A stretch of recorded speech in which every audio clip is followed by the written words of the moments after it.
All right, welcome back, everybody. Our special guest today for our Zoomcast is Craig from Ponant. He's a National Business Development Manager and has given us some of his time today to share what's happening in the Ponant world now and into the future. And, to kick us off, Craig, how about you let the people know out there that don't know you that well, how you got started in the industry and led you up to where you are now. Yeah, thanks, Josh. It's good to be here, and hello, everyone. I do love what you're doing as well. So I've been tuning in regularly. It's been fantastic. So I've been with Ponant now for 3.5 years. I guess going right back, and I'll warn you, it's not as interesting story as what Carsten had yesterday, or whenever you interviewed Carsten. That was amazing. But I grew up on a farm in country Victoria. And an exotic holiday for us, in fact, our only holiday, was taking the caravan to Adelaide every year, which I absolutely loved and still love Adelaide to this day because there's just lovely memories back there. But I kind of, from being a kid, wanted to see the world. I was fascinated by the world outside. And so I kind of wanted to, find a job or career that allowed me to travel and see the world whilst working and whilst, sort of building towards a career as well. So the travel industry, obviously was an obvious one for me. So as soon as I finished high school, I enrolled in what is now the Certificate for in Tourism, so at the Jet Set Training College, and did that sort of 6-month course, and then got into the industry from there and have been in it ever since, really. So without really even any breaks. So I started off at Jet Set. So when Jet Set had their own wholesale company, so worked there, which was a really, really good way to learn about the industry and obviously get an opportunity to travel to a few places, because up until the course, I'd never been overseas. So I started there, went to retail, just figured from in the travel industry, I sort of, always thought I would end up as a travel agent, and did that for a few years. And it probably, to be honest, wasn't the role I loved as much. Probably preferred working for a bigger company. So went back to Melbourne. So I did that in Geelong and went back to Melbourne and worked for a corporate agency called Show Group, which was really, really great. Did big, big groups and things like that. And then spent a brief time at an online agency, and then went back to the Jet Set Training College, actually. So I was a trainer there for over a decade, and that was great. Really enjoyed the role, but it also gave me the time to pursue some other interests. So I did own an agency for a few years whilst doing that, and also got involved in local government for about 4 years as well, so while working full-time.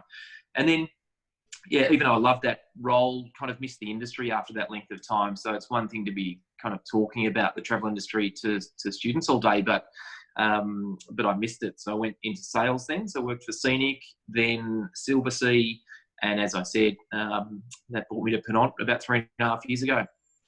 And it sounds like you're about 67 years old. I think it's 23 years that I've been in the industry. So it's been a while. Wow, that's you must have started when you were about 7. And obviously being a national BDM for a brand like Ponant, a lot of time obviously spent on the road and traveling and so forth. How's that sort of the reversal of that, or the big 180 that all BDMs and reps and everyone had to do over the last few months in a social distancing capacity, and obviously from a work side of things as well, your job itself, completely being flipped on its head on what you did on a day-to-day basis. How's all that been for you? Yeah, it's been a complete change to the role. Look, we've been really lucky, and I'll say that from the outset, in that we're still working full time. So I've got a fairly small team in Australia, which has absolutely helped on that front. So there's myself and Julie Rogers up in Queensland. So we're both kind of got national roles, and there's 2 other BDMs, Alex and Bianca. So it's a fairly small team, and we've all been kept really, really busy through this time, which has been excellent. There's not one day I don't, remind myself how lucky I am to still be in the role. But in terms of the day-to-day work, it's completely changed. So you're right. Like, I used to spend a lot of time traveling both interstate and the odd work trip overseas as well, going around and seeing clients in WA or Tassie or wherever it might be, and doing presentations on the road shows and things like that as well. And I've got a few clients up in Sydney. So I was traveling almost weekly, probably. Like I think last year I started counting flights. I don't know why, but you get pretty bored around airports and in planes. But I got up to 93 flights for the year, both personal and work. And that's obviously been. And I wanted to cut that back anyway. Like that was ridiculous. But so this year's been completely different. So I haven't spent this much time at home for years, but it's been, in a lot of ways that's been really, really nice having even, I don't know, like a lot of people have no structure at the moment because of the situations they've been put in. I feel like I've kind of got more structure by being in one place for a few months, but it has its challenges as well, obviously working from home. But overall, really lucky and it's been okay for us.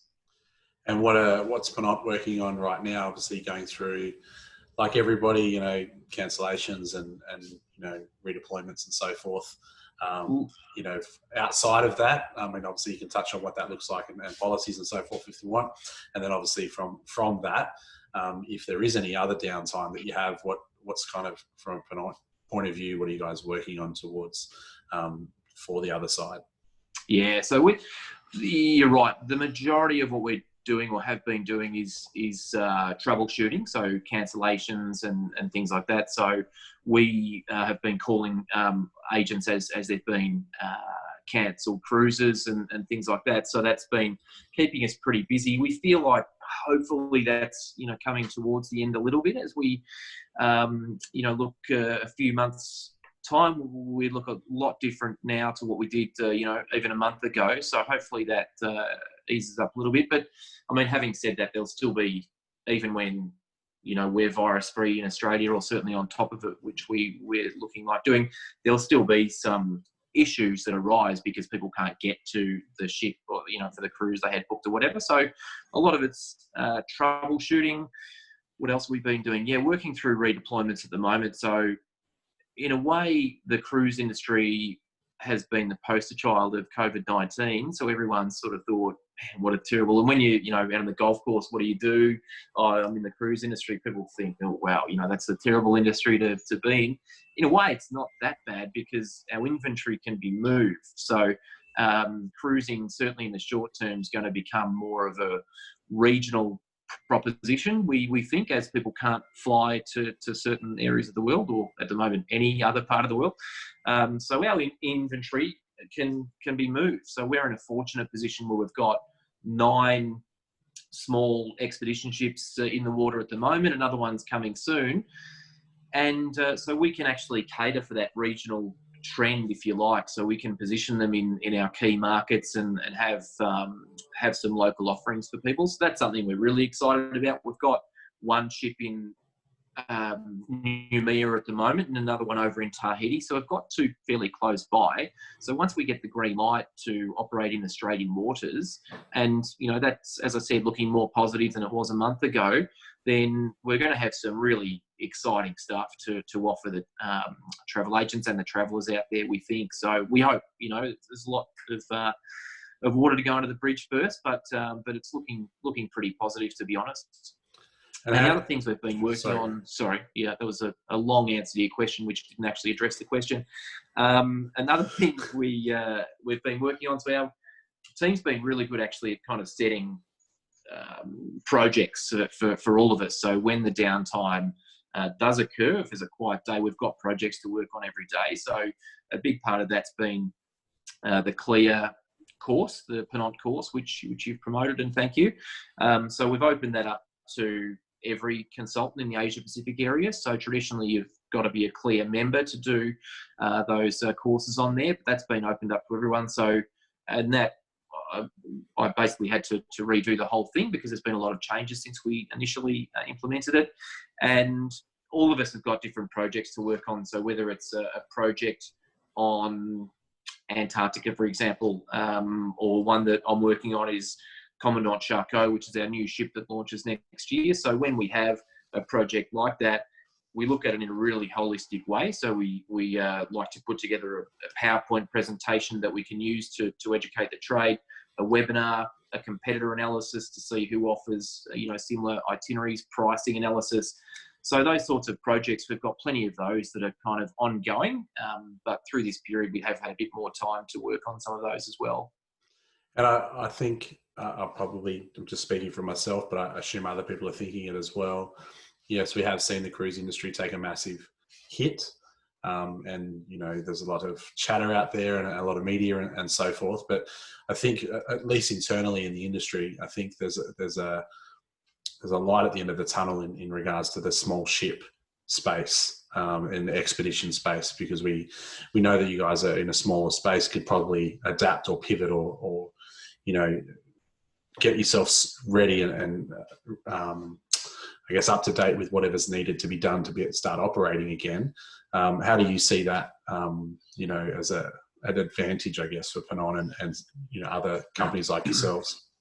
Yeah, look, it's the messages we're getting from the travelling public and the trade is really positive at the moment. So a lot of travel agents that we speak to are kind of seeing this sector, not just Ponant, but this sector as a really is going to be a big help to their business getting out of this and going forward. So I'm not here to say one type of cruising is better than the other, but the fact that we can pivot, that everyone's favourite word at the moment, and offer some local deployment, which we already have a fair bit of local deployment anyway, with the Kimberley each year and some other local voyages. So we already have that, and potentially a bit more. There's an opportunity for agents to specialise in that.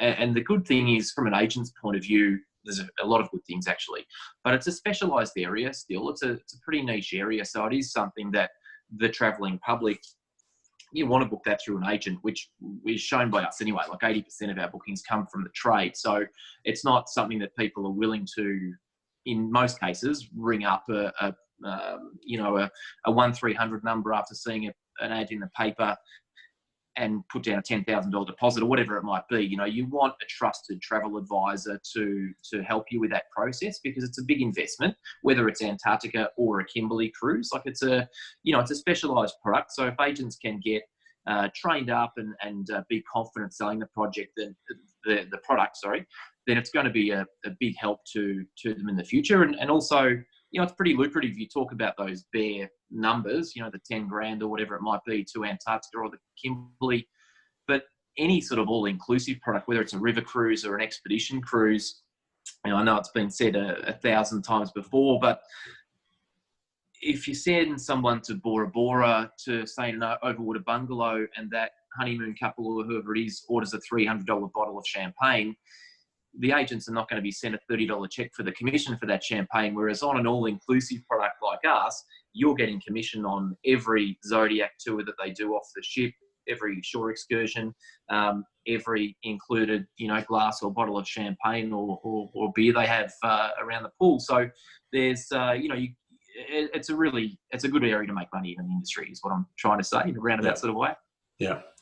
And I guess for agents, it's all in one place is going to make their life simpler, especially in this environment. I'm sure they're deconstructing, plenty of itineraries and plenty of holidays at the moment for customers that have booked lots of different components. Something like Ponant, which would be, the majority one component, would make life a lot easier, booking and deconstructing in both ways. And the other one is, the other one is that it's, we genuinely believe in the product. So our customers are proving really loyal in terms of, doing several trips with us. And in our space, it's not, they won't just travel Ponant. That won't be the only cruise line they probably take. They might use Silversea in the Galapagos, and they might use us in the Kimberley, and they might go on a seaborne trip to the Med. But, that luxury sort of cruising space, people are loyal in that they sort of stay at that level once they reach that level. But yeah, we hope that by having a domestic offering that people can trial in this period, whether it's around Tasmania or up in the Kimberley or whatever it might be, then yeah, we hope that they are obviously loyal, have a fabulous time, and then look at us next time they're going to Europe or Northern Europe or the Arctic and Antarctica. So it's introducing clients to a product that they may not have thought of or known much about, but then hopefully you're then going to have a Ponant client for the next 20 years. And from a small ship, across the industry or across that small ship sector, how do you see that being a really important part of getting people moving and traveling again, especially around health security, I guess, which is another one of those trending words that we're hearing a lot about. I'm sure Ponant's probably working very hard on getting their policies and procedures in place, to be able to create that confidence and give that that sense of safety to their customers moving forward. How do you see that across yourselves and I guess that small ship industry being something that's a really important part of it? Yeah, I think, and people are asking those questions now. So for the first time ever, not the first time ever, but I was speaking to a wholesaler the other day, and they're saying they're having agents tell them that for the first time ever, they're saying how many people on that ship. So, we do hope that it perhaps does get people thinking about smaller ships. There's certainly a place for all types, shapes and sizes. So that's one thing. I think people will feel more confidence in some cases going onto a ship that holds 150 or 200 people, because it has proven to be a bit of a numbers game, the virus as well. I mean, it can get anywhere, but people do feel a bit more confident in some cases traveling with a smaller number. But the communication of the safety protocols and things like that is going to be so key for the agents to be able to reassure their clients that it is going to be safe, and if something does go wrong, then these are the measures that will be in place. So it is something we're working really hard on, not at a local level. That's coming more from Marseille, our head office. I saw a video on the weekend where they've launched sort of a short video on the safety protocols, because France are back in business. They're starting cruises actually purely in France along the French coast next month, like the 5th of July, I think. So they're all systems go. So we hope maybe Australia will be next cab off the rank. But yeah, so communicating those enhanced safety protocols on board is going to be massive. And each of the regions will be a little bit different as well as to what people's expectations are. We're certainly looking at, potentially testing everybody before they get on board. And then once they're on board, we've never had to explain how well things are cleaned and things like that on board a ship before. People expect that it'll be at a good level, but people absolutely need to be reassured now that they're going into a COVID-safe environment. Do you perceive having to reduce numbers on, the ships in any way? I don't know. So it'll come down to government regulations. So it might be horses for courses. It might be different in different regions. One of the numbers I heard mentioned the other day from one of our federal ministers here that's involved in the tourism task force, I think, was 150. And whether he was just saying 150, whether he was just talking about expedition ships, but sort of pulling 150 out of the sky, I don't know. But that's something we could cater for. So the ships that are close by, so La Perouse can hold about 170, so reducing that by 20 is easy. And then La Soleil in Tahiti is a bit bigger, so it holds 220. So, but yeah, we can certainly cater for that for a lower number if we have to. But I think we'll get to the stage where, it won't make too much difference, 150 or 200, as long as the protocols are right and you've got the measures right on board, it won't make too much of a difference. You said you got a new ship coming, not far away, and I'm sure Ponant's been spending a bit of time on what the future could look like. Is there any exciting news coming out for 2021, 2022? Yes, that launches in 2021. So that's on schedule at the moment. It hasn't been held up. Touch wood at this stage, it hasn't been held up in the construction or anything. So it's in the final stages now. It's due to launch in about April next year, and that is, if you talk to any cruise rep, Josh, their favourite word in the world is game changer, but this is a game changer. So it's being built to go to the North Pole, so it can get through sort of 3.5 metre thick sea ice. So the only kind of passenger ship that's ever been built to go to some of these areas. So it'll hold around 270 people. And the thing that I'm most excited about, like the ship itself is stunning. We've got all this extra room because it needs to be a big, heavy ship to get through the ice. And we've got all this extra room. So they're putting in amazing stuff like an indoor and an outdoor pool. There's a snow room, which is interesting given that we're only going to the Arctic and Antarctica. So you can actually just get out on the balcony anyway. But the thing that I'm most excited about is the activities that you can do from the ship. So up in the Arctic, we're going to have dog sledding, ice fishing. There's hovercraft on board, hot air balloon, which is like attached to the ship, so you can get up and get an aerial view. We've got a couple of helicopters, but we won't use those for transporting passengers. We don't think at this stage, just environmentally, it's not as good as obviously just getting up in a balloon. And it's liquid natural gas and electricity, so it's the first sort of dual, hybrid electric ice class ship ever. So it's really exciting. But so the company has been spending about $2 billion US dollars over the last 4 years on new ships. So COVID-19 came at a really great time. But look, in some ways, I thought when this first happened, I thought, gee, it'd be good to have, it'd be, how lucky are these companies with 1 or 2 or 3 ships, right? And in many cases, that's great because it's easier to fill those when all this is over. But then in other ways, as I said, because we've got a bigger fleet that we own and operate ourselves, we can redeploy them and then offer these regional itineraries. So, it'll work in our favour, we hope, to have a large fleet. Yeah. It sounds awesome, mate. And I think, there has been so much talk around game-changing. Wait, snowmobiles. Also, snowmobiles. I forgot about those. This thing's going to be unbelievable. Have we got a video? Are we going to put something on the link? And can they? Not yet. No, Okay. no, don't have a video yet. Sorry, mate. No. All right. We'll find something to put on there. Well, not of the activities, but I've got a video of what the ship will look like. So I'll put that on. Cool. I guess I was just trying to say that, as you said, everyone's talking about game-changing stuff, and we know that almost every cruise line has been working, up until pre-COVID on so much new and exciting product, new ships, whether it's the giant ship market or the smaller ship market or everything in between. It seemed like everybody had something coming.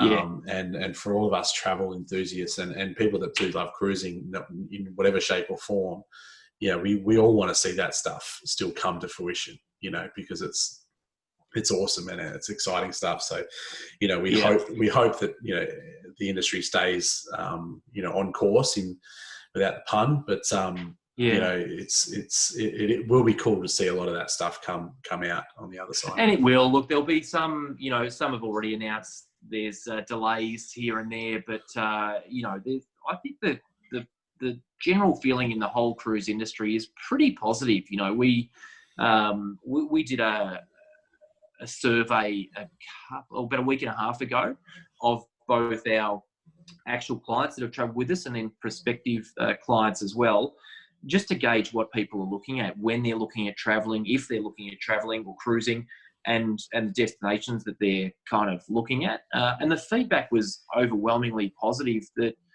that some are ready to travel now. We had about a few thousand people responded, and there was probably between 8 and 10% not interested in travelling at all. So it was 10% for one of the groups, either the people that had travelled, I think 8% for the ones that have cruised with us before, 10 for ones that hadn't.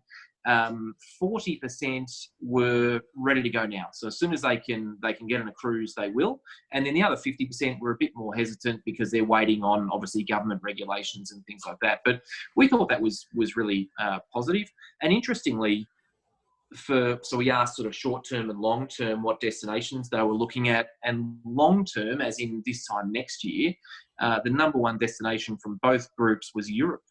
So that surprised us. Like, I'd be thinking that even now, like committing to a cruise for next year, a lot of people might still be thinking locally, like the Kimberley or wherever. But I think people have been trapped at home for so long that and their plans have been interrupted for this year, that they had been looking forward to for 12 months, that they can't wait to jump back on a long flight and go there. That's good, sort of good data to get travel agents possibly thinking about, not feeling too restricted with what they can show their customers as far as the inspirational, opportunities or ideas or things that they might want to promote for the upcoming 2021 and onwards. That the customers are still looking to go to Europe and destinations like that, which is great.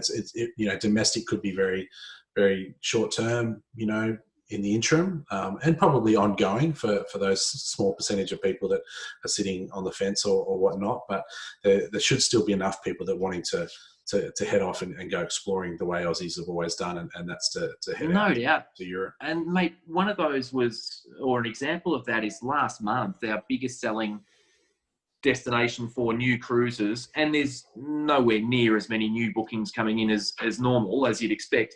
But the number one destination was Antarctica, which again was a big surprise to us. And that comes down to a couple of things. One is that, maybe this time at home has allowed people to really plan properly that trip they've thought about for 10 or 20 years.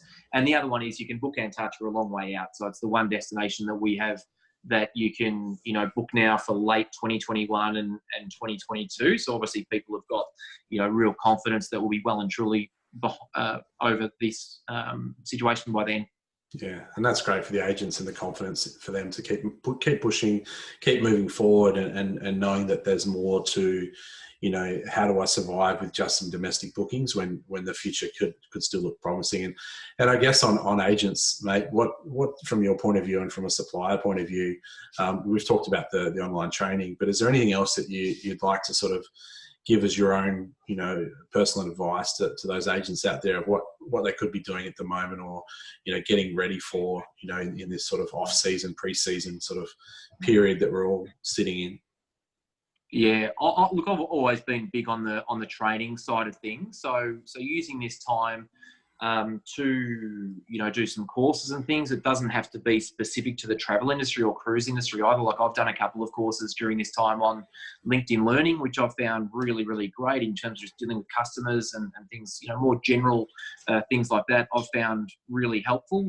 Short 40-minute courses that you can do, and you can sign up to LinkedIn Learning, I notice, for free for a month. So just remember to disable your subscription, because they'll sting you a fair bit after that 1 month, I noticed. So training's always been a big one for me, keeping those relationships up with your suppliers as well. So I know some suppliers are on reduced hours and things like that, but reach out with an email or a phone call when you can. We love it. It's so nice to hear from an agent that wants to be sent a brochure or wants some training. I've done a couple of Zoom sales calls recently with agencies to give now that some states have got they're back into the offices, to give their team an update. And actually, they don't need to be in the office. Yeah, with Zoom, you can be anywhere. So, to give them an update on what our deployment might look like, and also Antarctica. Some agents have been in the space that they're ready to start presenting product to their clients. I've done a couple of, or a few now, Zoom client events where the agency has invited their clients to join on a Zoom call, and I've spoken about my trip to Antarctica or Australia, close to home expeditions or whatever it might be.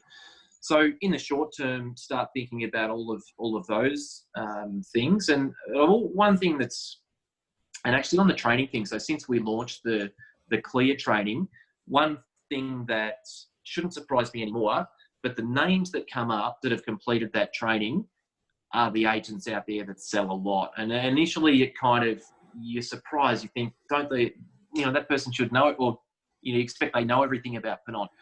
But agencies, the successful consultants, especially cruise consultants, seem to genuinely have a real thirst for information. They want to learn as much as possible. So you do see that as a consistent. And the other thing you notice is that, I guess, from an agent's point of view, it might be a good time to really, think about what you're specialising in, what you're passionate about. A lot of really successful agents have found a niche, whether it is river cruising, luxury island holidays, adventure travel, luxury travel expedition cruising, Josh. We hope that'll be the next big one. So, you know, if it's something that you're passionate about, pick 3 or 4 companies that you really want to learn as much as possible about, and then add that to your portfolio of what you're presenting clients on a weekly basis. Yeah, I think it's great advice, and you're right. The best of the best agents continue to upskill and continue to keep learning. We used to think that those guys just liked an event, and a free glass of wine or whatnot. But you know, really deep down, that was just the bonus thing. But you know, top agents were still at all those breakfast meetings, all of those product launches, brochure nights. You know, they're always there. We know that. Because you never stop learning in this game. You never stop learning in this industry. And we're literally all about to learn a new set of skills, policies, language, acronyms. You know, it's all being flipped on its head. So if there's any time to get out of your comfort zone of what you thought was the way to operate in travel for the last 5, 10, 15 years, you know, it's happening whether you like it or not, where things are changing, and you know, whether that's online learning or Zoom learning or having to log on to webinars that you never would have done before because you don't want to hear the same spiel, you know, from somebody like yourself that, you know. You never know when you're going to hear about that next game changer. Josh. The game changers, mate. The game changers. There should be a whole series of game changing webinars. But it's true. Like I really believe in that. I believe in the best agents are constantly learning, and you know, we're all going to figure out new ways to do that through technology, and you know, not being able to be at those traditional, you know, product launches or brochure launches or whatnot. So you know, whilst it's free, you know, to do your course, you know, why wouldn't you? And I've seen your posts, you know, your little tags of some of those top agents that have said, you know, congratulations for such and such who's completed the course. And you're right, they're the biggest names in the industry. No surprises, surprises of those top players that have always killed it and will continue to kill it moving forward, because you know, this is their thirst for learning, which is great. But is there anything from a personal perspective that you've kind of done, you know, outside of work and all of the online learning and LinkedIn and all that stuff? You know, have you improved your golf game? You've obviously grown a pretty decent beard. You know, what have you done to pass the time that you're not spending traveling and being on the road like you normally would be? So, if anyone was ever built for isolation and social distancing, I thought it was me. Like, I'm actually not that social, as in talk to people all week. An ideal Saturday night for me is sitting on the couch watching football, you know, eating a pizza. So I didn't think I had a need to be overly social. But if once something's taken away, you realise how much you miss it. Like I've, really missed just being able to go to a pub. It's actually, I've got better in a lot of areas. Like I'm so much better at calling mum and dad, you know, FaceTiming mates for a beer or whatever it might be. Like I'm so much better at, you know, making contact with people and keeping in contact with people now. In terms of new hobbies or whatever, you know, as I said, I've been pretty lucky to be busy the whole time. So I haven't learned how to cook sourdough like so many other people have. Golf games suffered. It was so hard not being able to play golf for that, however long it was, 2.5 months or something. So I think we've been allowed to play again now for maybe 4 weekends, and I've squeezed in 7 rounds in those 4 weekends. So I'm getting back into the golf in a big way. Because for me, you know, I used to do some yoga. I've tried meditation. The best thing personally for my mental health and the way I meditate is playing golf. I'm not great at it, but you know, it's when you meditate, when you're trying to learn. Sorry, that's my dog. You might be able to see there. You might be able to learn. You know, when you're trying to learn how to meditate, it's all about concentrating on one thing and block everything out. I do that for 5 hours on a golf course. I mean, obviously you're catching up with mates and things as well, but all you're focusing on is that little white ball and trying to get it a little bit further down the thing. So, you know, I've always been able to leave all my other worries and whatever else might be going on in my life behind when I'm on the golf course. So that's been the best thing, being able to get back into that. But no new skills other than that, no. It's good, mate. Look, and I guess we are sort of coming out the other side of this, lockdown or social distancing or whatever you want to call it. And, I think if anything, like you said, just a realization of certain things you might have took for granted before, that you've now, got that gratitude back for being able to do and what you really enjoy, which is good to hear, mate. Is there anything else that you think that we haven't sort of touched on that you wanted to add or Mate, I think that pretty much covers it, but love what you're doing. Love that the agents are engaged and, these sort of things being one of the many brilliant things to come out of this period, really, like how much more, and the travel industry has always been super connected, but how much more connected are we all now? It's brilliant. So from a product point of view, I think I've said enough, but would love people to go on and do the training. You'll reshare that link, obviously. Oh, and the trade hub. So we've actually never had a great hub for people to go in and get images, social media tools and things like that. That is one of the other things we've been working on at the moment. So we'll be ready to launch that in a couple of weeks, I think, and you'll be the first to know. So we'll make sure we give you the access to that when it's ready. Yeah, awesome, mate.